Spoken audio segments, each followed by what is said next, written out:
నువ్వు హనుమంతుడు అడుక్కోంగా చూసినావా? ఆశీర్వాదం ఇస్తాడు, తనకు అన్నీ ఉన్నాయి. తను ఎందుకు అడుక్కుంటాడు? నువ్వు ఆ వేషం వేసుకొని ఎందుకు అడుక్కుంటున్నావు? నువ్వు ఇంకోటి వేసుకో, దగ్గర ఇష్టం వేసుకొని అడుక్కో. అంతేగాని హనుమంతుడు ఇష్టం వేసుకొని ఎందుకు అడుక్కుంటున్నావు? అంటే మా దేవుళ్ళు అడుక్కుంటోళ్ళనే? ఇంకేంటి నీ ఉద్దేశం? నీ ఉద్దేశం ఏంది?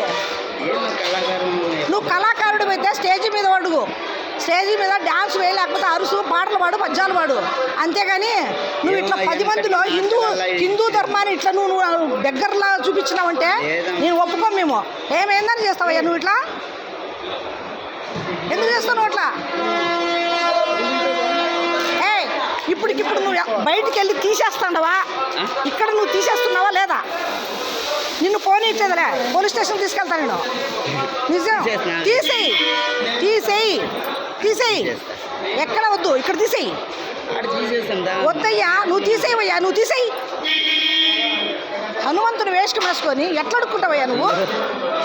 ఏంటది? ఏందమ్మా నానేం చేసిన? నాలుగేం చేసినది ఏముందో? నానేం చేసిన చెప్పమ్మా. నువ్వు ముస్లిం అయితేనే ఇలా చేస్తావు, హిందూ అయితే నువ్వు ఇంత చేయవు నువ్వు. అవును, లేదు ఇంకొక క్రిస్టియన్, లేదు క్రిస్టియన్ అన్న అయిండాలా. అంత రెండు కాకుండా నువ్వు మా హనుమంతుని ఇంత అవమానం చేయవు నువ్వు. అయ్యో దేవుని దత్తంగా అట్ట ఇది ఆ మాటలు కాదు, తీసేది. తీసేయి వేషం, ఫస్ట్ వేషాన్ని తీసేయి. ఫస్ట్ నేను ఎత్తి మీద గుడ్డ అది తీసేయి. నిన్ను చూడాలి నేను ఒకసారి.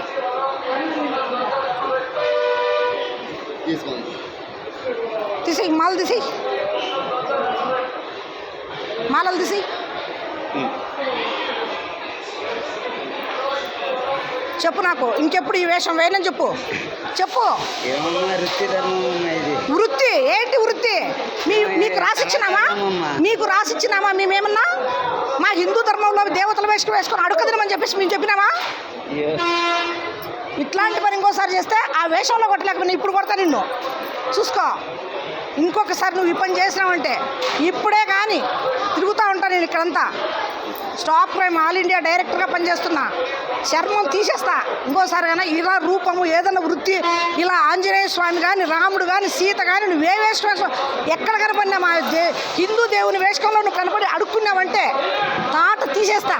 ఓకే ఓకే, నువ్వు హిందువు అయితే ఆ పని చేయనే చేయవు.